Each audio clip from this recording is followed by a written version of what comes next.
We often have a chance for people to come up and share verbally if they would like to, but because of security concerns and for people who have domestic violence histories, we often shield the camera so people's faces can't be seen if you're on the internet. Now that we're all on the internet, we're trying to navigate this new reality. So we are playing with different ways of sharing our joys and concerns, and that's why we name so many modalities for sharing what's going on in your life. So we ask a little bit of grace, and I'm so thankful for those who are willing to share, even things that are not public, people share with me privately. And that is part of the heartbeat of our community. So as we move on into this congregational year and we continue to learn how to do online worship more and better, we will continue to practice with this. But I hope you will take some time to look at the chat and to reach out to the folks who have been named there, even if we don't always name them aloud in the broadcast. I am thinking of you. We are thinking of you. Now, let's do a history lesson, shall we? I'm going to take a breath.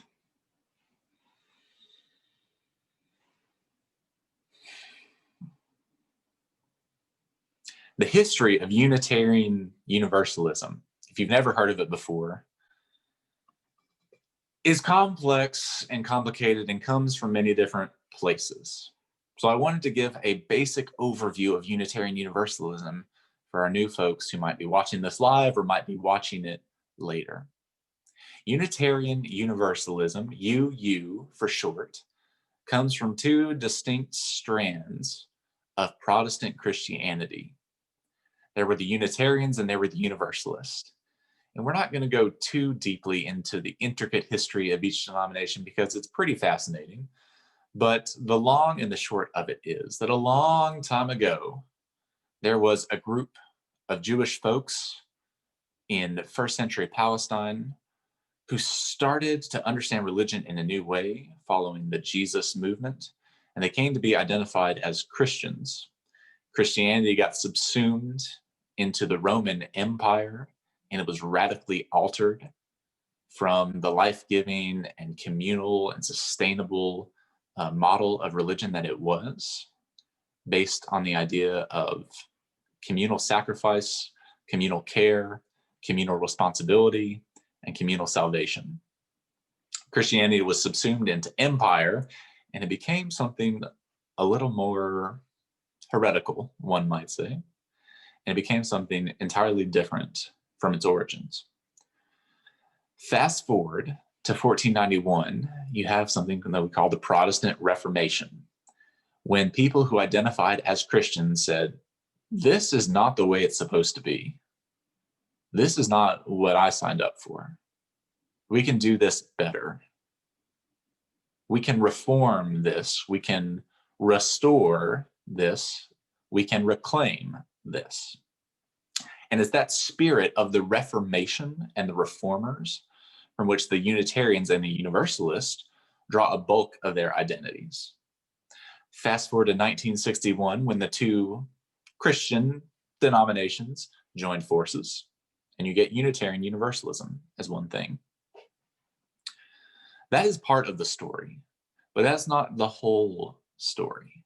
When we talk about Unitarian Universalism, it is accurate to talk about it as part of the Protestant Reformation and to be part of that Christian tradition that comes out of the Jewish tradition. But since 1961, Unitarian Universalism embraced a new kind of identity, an identity that was rooted not just in one specific faith tradition's history or progress, but in a more universal progress, a more universal story. So our forebears and forefathers, foremothers, our ancestors in this faith developed a notion of drawing from different sources of religious life, from different traditions, from different cultures, seeking to make a more well-rounded faith that appealed and spoke to everyone, where no one was excluded, because exclusion was often the defining characteristic of what your religious identity was, what your denominational identity was. They were boundary markers of who's in and who's out. Since then, Unitarian Universalism has sought to expand those boundaries, not just of who is in terms of a salvation sense, what the Universalists believed about heaven, but who's in terms of who matters, who is worthy, who counts, who gets a say in what happens in our world. We have sought to express those boundaries, to increase them, to make a more idealized version of what I would say is an American faith story. The promise of America has long been liberty, justice for all, life, liberty, and the pursuit of happiness for all. But we have never lived up to that promise. America has never been great for all of her citizens.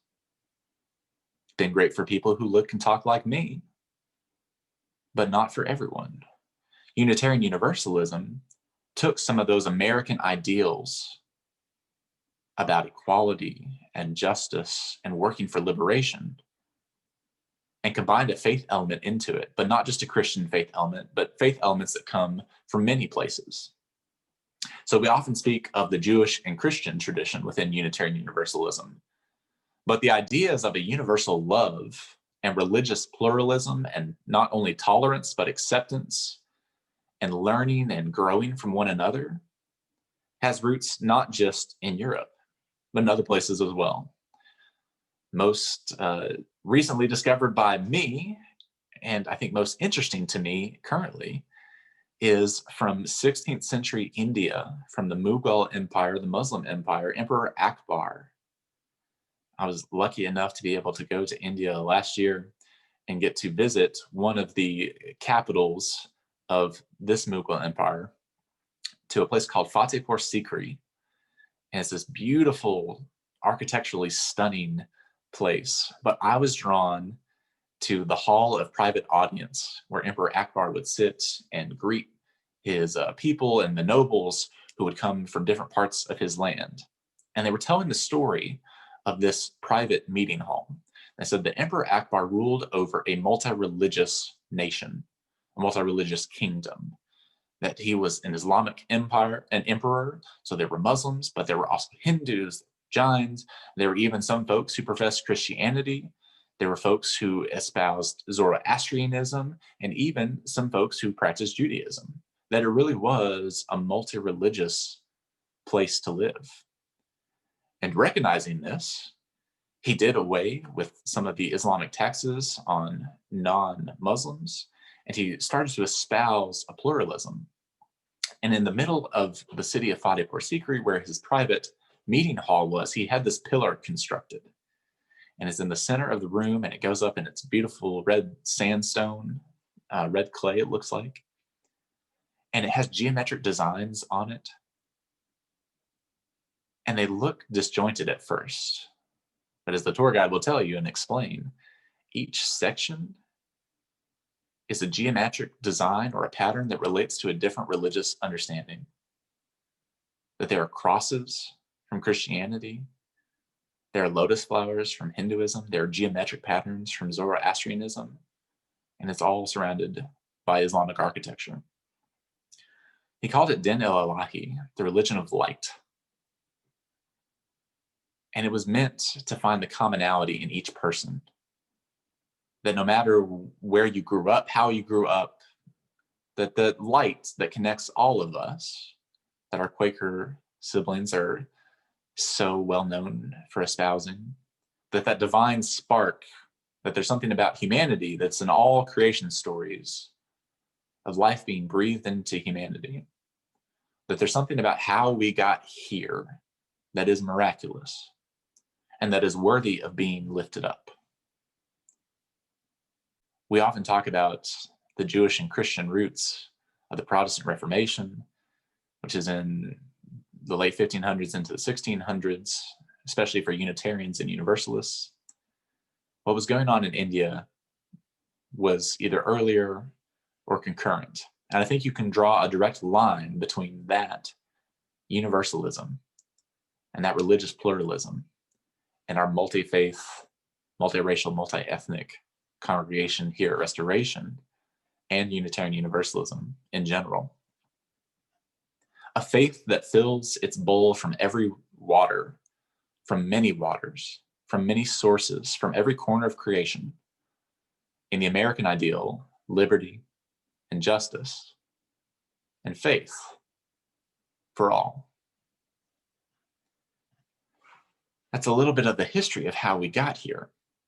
So what does it mean to be a Unitarian Universalist today? Because as you've heard, it's been a progression of ideas and beliefs. It started out as one thing, and then it was two things, and then they became one thing, and now we seem to be both one thing and many things. A few weeks ago, I preached on what we call a disorienting dilemma in the adult theory of education. That when the things that you have learned growing up as a child into young adulthood suddenly no longer work in the face of a new reality, often a multiracial or multicultural reality, when your culture has not prepared you for what you're experiencing in the world, you experience disorientation. And what you need to do is to find a way to dismantle and deconstruct how you got to be where you are today, and then start to reconstruct new identities, new patterns, new ways of being in this new world. My friends, that is the story of Unitarian Universalism. Constantly experiencing disorienting dilemmas, constantly reinventing, restoring, reclaiming, reforming the faith traditions of our fathers, mothers, ancestors, forebears, to find what speaks to us today in a way that expands the boundaries of who's in and who's out, and in a way that espouses who is worthy of this universal love that I'm fond of calling love with a capital L, to everyone.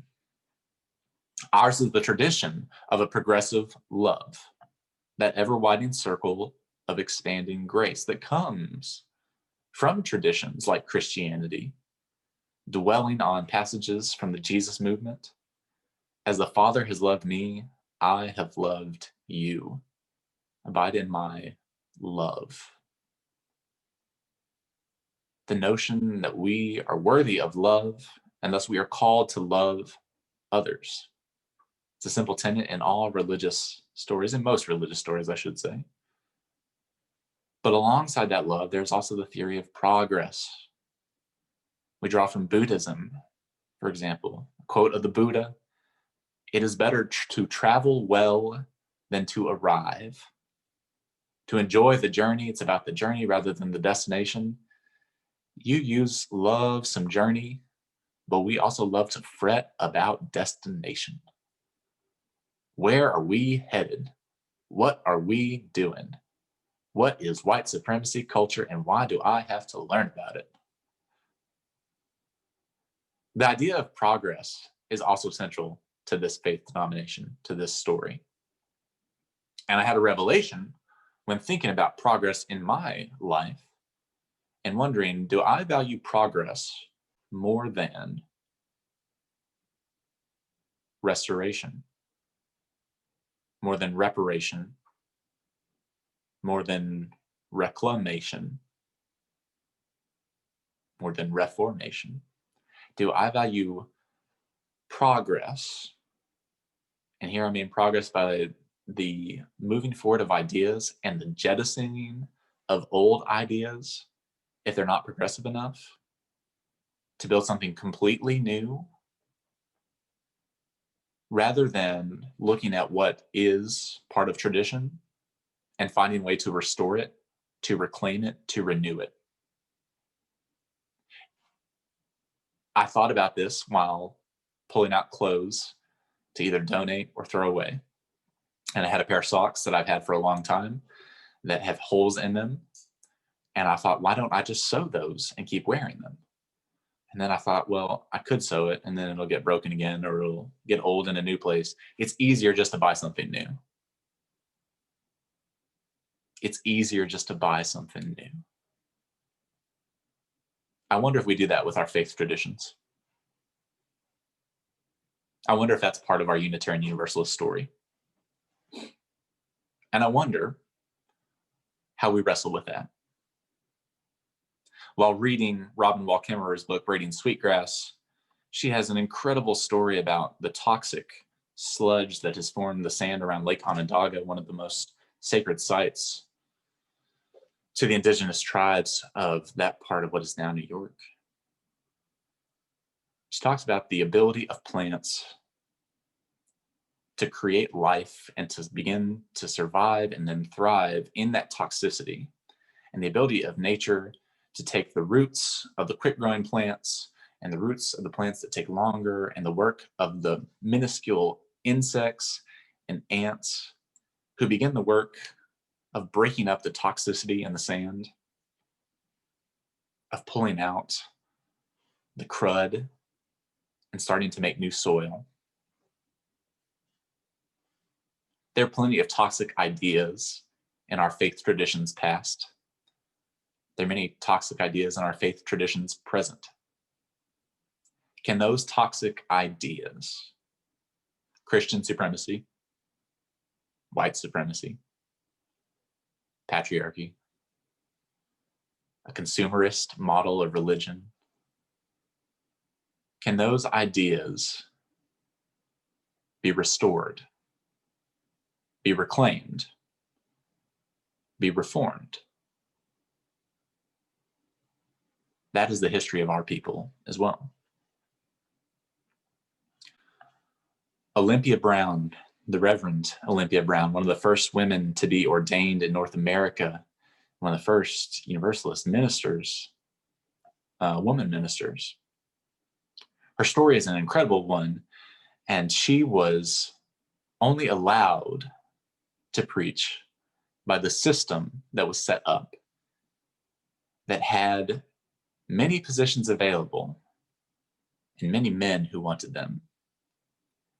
And the culture told us, the system told us, that it was young white men who had been to seminary who were the best ministers. We still have a system that tells us that, even if we don't personally ascribe to it. I need you to hear that. I'm living proof of that. So Olympia Brown often had to take churches that were far away from what was then considered European civilized, places like Boston, to take old churches, dying churches, the only places that would have her. And I want to read you a couple of quotes from Reverend Olympia Brown. She said, "He who never sacrificed a present to a future good or a personal to a general one can speak of happiness only as the blind do of colors." Right, so that's pretty ableist, but the point is, if we're not willing to sacrifice present happiness for a future good, if we're not willing to change things and be uncomfortable in the present to make something better, if we're unwilling to elevate community over personal choices, personal responsibilities, personal indulgences, we're not seeing the world in full color. We're not seeing the world as it could be, as it should be. She had this dream to be a minister, and the system was not set up to see full color. It was not set up to be in full color. So Olympia Brown had to go into way far off churches. She writes this: "Those who may read this will think it strange that I could only find a field in rundown or comatose churches. But they must remember that the pulpits of all the prosperous churches were already occupied by men, and were to look forward to as the goal of all the young men coming into the ministry with whom I, at first the only woman preacher in the denomination, had to compete. All I could do was to take some place that had been abandoned by others and make something of it. And this I was only too glad to do. An incredible story of a woman willing to go to the hard places, the abandoned places, the comatose places, and make something of it until the system was changed to see her in full color. So, my friends, as Americans abandon organized religion in record numbers, shall we make something of it in this little faith, in this tradition that seeks to welcome, to love, to do better and be better? That has always been the promise of our ancestors, forebears, mothers, fathers, parents in this faith, not just to keep the faith, but to make it better, to make it more human, more central to our lives, more incarnational is the big $5 theological word. Incarnational, that it dwells within us, that faith is central to who we are. The history of Unitarian Universalism is full of rebels, reformers, restorers. Emperor Akbar was labeled either a heretic by his Islamic peers, or as non-Islamic, or as a great reformer and repairer and restorer, both in the same bowl. Joys and concerns, light and dark, hope and despair. It is a mixed world. And in this mixed world, are we dedicated to progress within each person and an ever expanding progress towards wider boundaries of deepest, holy, and sacred relationships of who is worthy?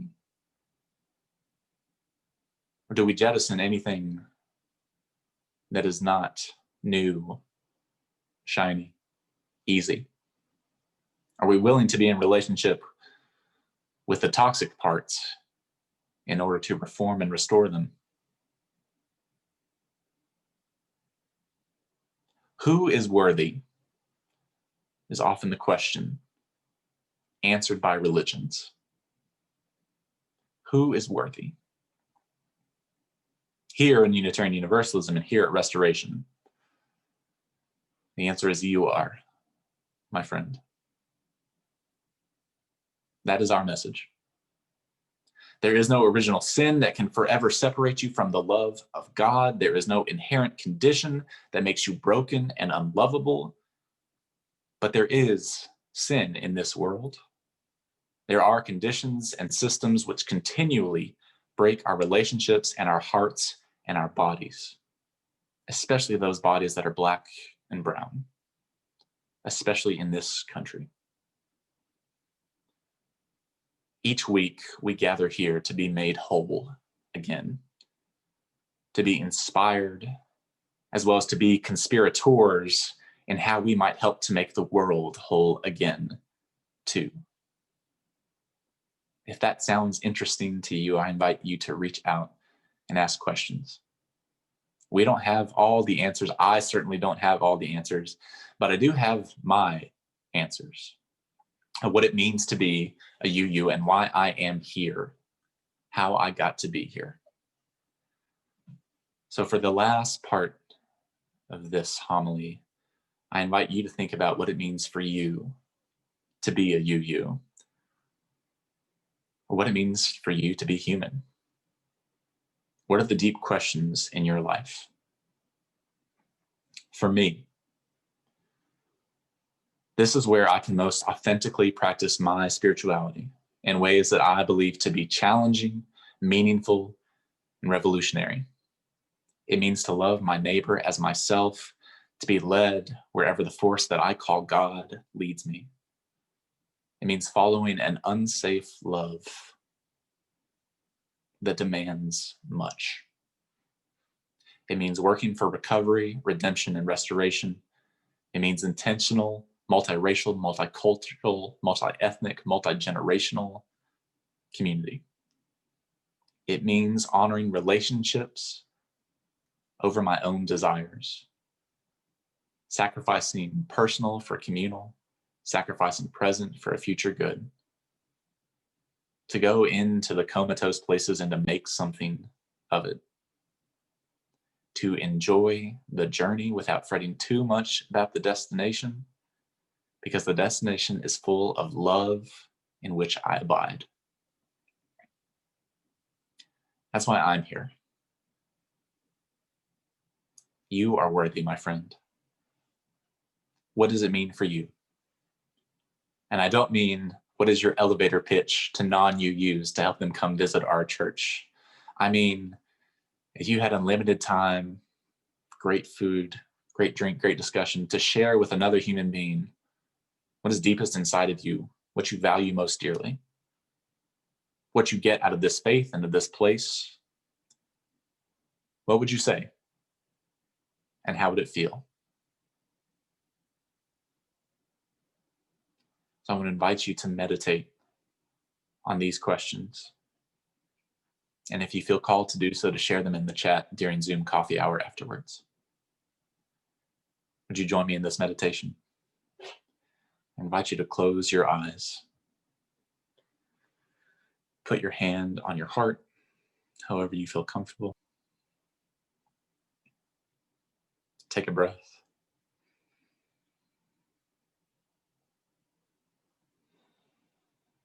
And search. What is most meaningful to me?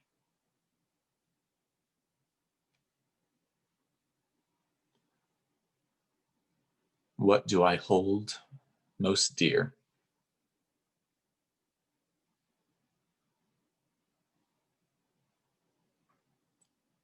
What is the one thing I know to be true?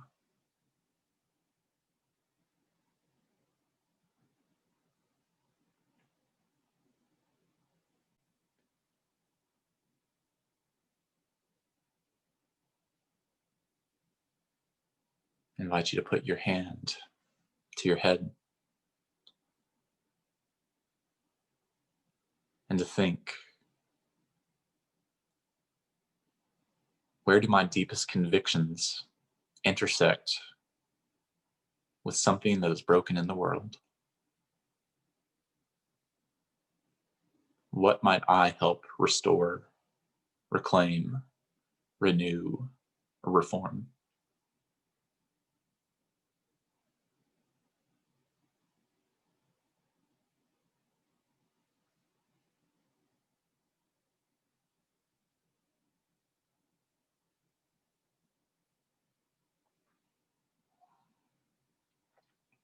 I invite you to take your palms and place them out in front of you as if you are giving or receiving a gift.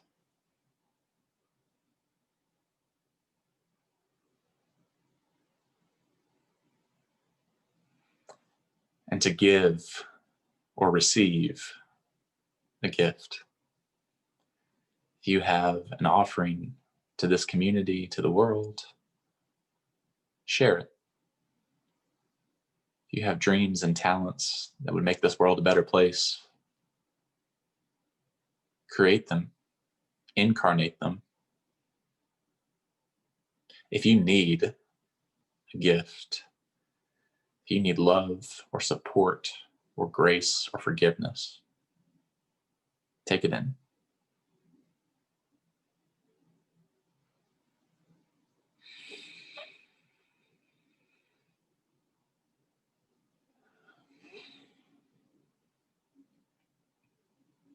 Put our hands back to our heart one last time and just feel the heartbeat within you. Within you is where that light resides.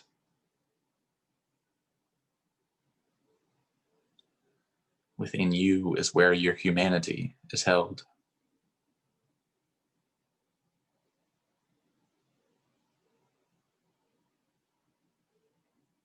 All of creation is sacred, my friend. And so it seems are we.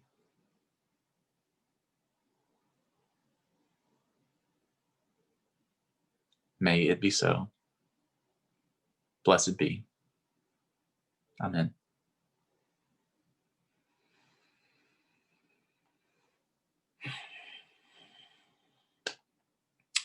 It's never an easy transition away from this message to our offertory, but this is the part of our service where we share our monetary gifts and financial responsibilities to this congregation. You, and I have a screen for this, you can donate by